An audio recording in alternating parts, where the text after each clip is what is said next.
Manuel Blanco Romazanta 1809 a 1863 foi um psicopata espanhol que admitiu ter matado 13 pessoas no século XIX, tornando-se o primeiro serial killer que tem registros no país.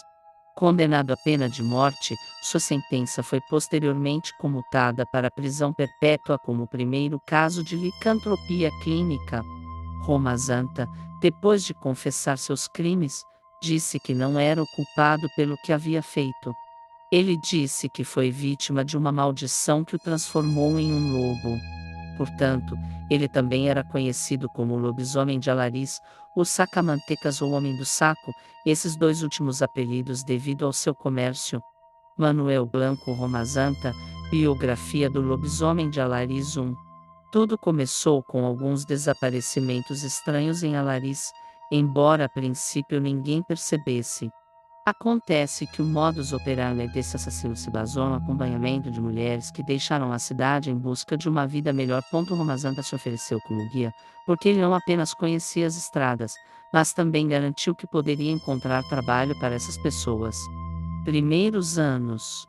Manuel Blanco Romazanta nasceu em 18 de novembro de 1809 na vila de Rigueiro, localizada na província de Ourense, cidade pertencente à comunidade autônoma da Galiza, onde morou com seus pais Miguel Blanco e Maria Romazanta.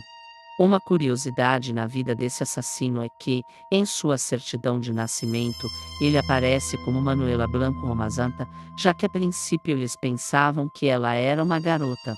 De fato, disse que ele foi criado quando criança até os 6 anos de idade, quando um médico descobriu seu verdadeiro sexo. Família. Não há muitos detalhes sobre seus primeiros anos de vida, mas acredita-se que ele veio de uma família rica porque Romazanta sabia ler e escrever, uma habilidade rara para a época. Além disso, Romazanta parecia ter sido criado sob valores cristãos, uma vez que, segundo os registros, aos 15 anos, ele e seus 2 irmãos receberam confirmação em abril de 1825. Aparência física.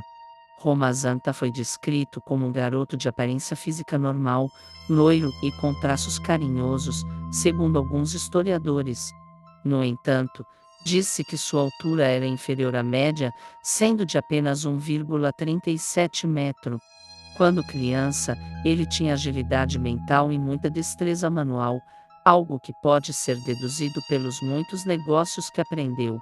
Ele era lojista, alfaiate, mascate, carpinteiro, entre outros.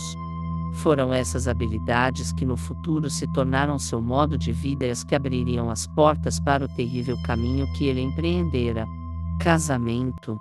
Aos 21 anos, Romazanta casou-se com Francisca Gomes Vasquez. Eles se casaram em 3 de março de 1831, mas a felicidade não durou muito. Em março de 1834, sua esposa morreu. Até agora, Romazanta não havia sido libertado como assassino, por isso não tinha nada a ver com a morte de Francisca. O fato de não ter tido filhos facilitou a saída de Romazanta. Relacionado, Jeffrey Dahmer. Biografia, vítimas e perfil psicológico. Vida nômade. Ele mudou sua vida sedentária para se tornar um vendedor ambulante que inicialmente viajaria por diferentes áreas da província de Escos, para depois cobrir toda a comunidade da Galiza. Sendo um homem viúvo e com apenas 24 anos, ele decidiu viajar para outros lugares da Espanha, chegando mesmo a Portugal. Essas viagens não apenas lhe permitiram conhecer caminhos diferentes, mas também o ensinaram a se mover livremente pela floresta, um lugar onde ele mais tarde cometeria seus crimes. Seu primeiro crime. O primeiro crime que Romazanta cometeu ocorreu em 1843, perto do município de Ponferrada, localizado na comunidade autônoma de Castilla y León.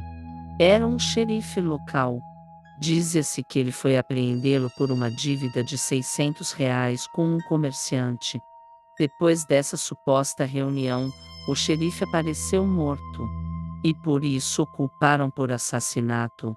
Mas antes de ser julgado, ele fugiu para Rebordechal Alariz, uma cidade montanhosa localizada na Galiza. Nos anos seguintes, Romazanta começou a se misturar gradualmente entre a população local. Ele não apenas estabeleceu relações pessoais com eles, mas também se tornou amigo de muitas mulheres, principalmente porque se tornou um tecelão, um comércio quase exclusivo de mulheres. Naquela época, ele parecia um cidadão, e não um exemplo. Mas foi depois de algum tempo estabelecido na cidade que ele iniciou sua longa cadeia de assassinatos. Modus operandi. A primeira vítima foi uma mulher chamada Manuela Garcia Blanco, que tinha uma filha de 6 anos. Em 1846, Manuela decidiu procurar seu futuro fora da Galiza e planejou ir ao Santander para encontrar uma casa para servir. Por isso, Romazanta, conhecida como lojista viajante, ofereceu-se para acompanhá-la ao seu destino, para lhe mostrar o caminho e ajudá-la a se instalar no novo local. A mulher se despediu de suas irmãs e saiu com sua filha. Algumas semanas depois, o assassino voltou e disse que o havia deixado bem localizado na casa de um padre. Outras mulheres do local, encorajadas pela perspectiva de conseguir uma vida melhor como Manuela, decidiram encontrar o caminho também na companhia do assassino. A segunda vítima foi a irmã de Manuela, Benita. Em 1847, o assassino a convenceu a ir para onde sua irmã estava e a mulher foi embora com um filho de 9 anos. Nada foi ouvido das irmãs nem dos filhos. Até então, não havia suspeita, porque o criminoso fez questão de escrever cartas que supostamente foram enviadas por Manuela. Em 1850, Romazanta atacaria outra vítima. Foi Antonia Rua, que também tinha uma filha pequena que mal estava nos braços. Ele fez isso com mais 2 mulheres. No entanto, naquele momento, muitos começaram a suspeitar que algo poderia ter acontecido às mulheres que o homem acompanhou àquela terra que prometia riqueza e felicidade. A desconfiança aumentou quando descobriram que o lojista havia vendido algumas roupas das pessoas que ele supostamente acompanhava. Também começaram a se espalhar rumores de que a Romazanta vendia pomadas feitas de gordura humana. Tudo o que foi dito chegou aos ouvidos do assassino, que decidiu fugir da Galícia carregando um passaporte falso. Relacionado, Homer, biografia, dados, influências, obras, detenção e confissão de seus assassinatos. Romazanta começou a ser conhecido pelos habitantes locais como o Homem da Junta. A voz se espalhou rapidamente e as autoridades começaram a relatar os crimes. Por suspeitar dos assassinatos, uma busca começou a encontrar seu paradeiro. Assim, estando na cidade de Nombela, Toledo, ele foi reconhecido por algumas pessoas e foi preso em 1852. Após sua prisão, Manuel Blanco Romazanta confessou 12 assassinatos. No entanto, em sua declaração, ele disse que eles foram cometidos não em sua forma humana, mas como um lobo. Segundo o assassino, ele tinha uma maldição familiar que o fez dominar uma força irresistível, que o fez se tornar um lobo. Ao perder a forma humana, foi quando ele atacou suas vítimas para devorá-las e se alimentar de sua carne. Transposição suposta. Ele disse que a primeira vez que o transformou, ele o fez na montanha Couso. Ele caiu no chão e começou a ter convulsões. Quando tudo parou, ele se tornou um lobo. Ele disse que passou cerca de 5 dias andando pelo local com mais 2 lobos que havia encontrado. Então, quando ele recuperou o corpo, os outros 2 animais também. Supostamente eram valencianos a quem Antonio e do Genaro chamavam. Estes, que também tinham a mesma maldição, tornaram-se companheiros de más ações. Ele alegou ter saído com eles em várias ocasiões para devorar pessoas. No entanto, depois de todas essas confissões, Romazanta alegou que não estava sofrendo de uma maldição, mas de uma doença. Ele também afirmou que uma vez que recuperasse sua forma humana, poderia se lembrar do que havia acontecido. Essa informação foi decisiva para sua sentença, que chegou em 6 de abril de 1856. Sentença. Embora suas primeiras declarações certamente parecessem a invenção de um louco, o assassino foi examinado por vários médicos que certificaram sua sanidade legal. Após o julgamento, concluiu-se que ele não estava louco, que não estava sofrendo de nenhuma doença mental. Além disso, sua culpa havia sido determinada além de sua confissão. Foi demonstrado que ele havia vendido os pertences das pessoas desaparecidas e também deu informações importantes que levaram as autoridades aos restos mortais de algumas de suas vítimas. Ele foi condenado à morte e pagou uma multa de R$ 1.000 por cada vítima.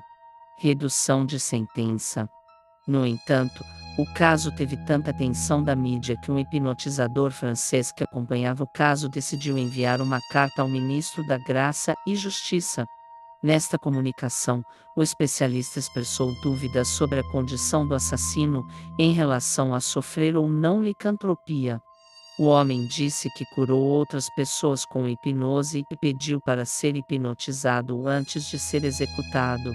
O hipnotizador também enviou uma carta à Rainha Elizabeth II solicitando sua intervenção. No final, ele finalmente a convenceu e mais tarde a rainha assinou uma ordem na qual a sentença do assassino da pena de morte era reduzida à prisão perpétua. Relacionado, Jesus de La Higuera, biografia, estilo, principais obras. Não se sabe muito sobre sua morte. Alguns o colocaram em 14 de dezembro de 1863 em Ceuta. No entanto, também é dito que ele morreu em 1854 na prisão de Alariz, 2 anos depois de ser preso. O problema parece ser que não há registros. Embora esteja estabelecido que ele entrou na prisão, não há nada para provar sua partida, viva ou morta. Por outro lado, em 2009, em um documentário da TVG Europe, foi apontada a possibilidade de o assassino ter morrido no castelo de San Antón Coruña. Perfil psicológico de Romazanta. Segundo uma pesquisa do Centro de Investigação e Análise de Crimes Violentos e Sexuais CIAC, em Romazanta, essa história é um caso arquetípico de um psicopata em série. O assassino planejou o momento em que cometeria o crime e garantiu que não fosse visto. Ele estava encarregado de esconder os corpos para não serem descobertos e até forjou cartas para cobrir seus rastros. Ele também aproveitou os pertences de suas vítimas vendendo-os. Esse comportamento indicava aos especialistas que o assassino possuía sanidade suficiente para desenvolver estratégias que o faziam evitar a justiça. Além disso, suspeita-se que o criminoso provavelmente tenha usado algum tipo de arma para subjugar suas vítimas.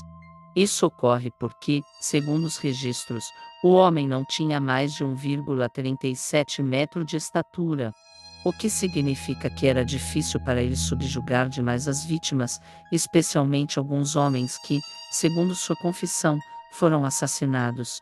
Com todos esses elementos, os especialistas garantiram que Romazanta se encaixava perfeitamente na classificação dos psicopatas. Os filmes inspirados em Romazanta. Manuel Blanco Romazanta, biografia do lobisomem de Alariz II. O caso de Manuel Blanco Romazanta, em vez de uma história da vida real, parece mais uma história extraída de um roteiro de filme.